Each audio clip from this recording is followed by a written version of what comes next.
You are looking at Julian's pronunciation guide, where we look at how to pronounce better some of the most mispronounced words in the world, like this other curious word. But how do you say what you're looking for today?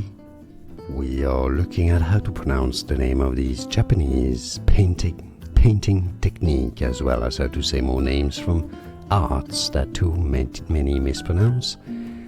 Tarashikomi is how it's said in Japanese, so in English, Tarashikomi.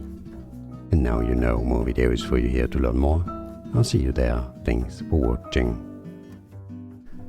Here are more videos on how to pronounce more confusing words and names too many mispronounced. Like this video if you found it useful. I appreciate your support. I'll see you soon and thanks for watching.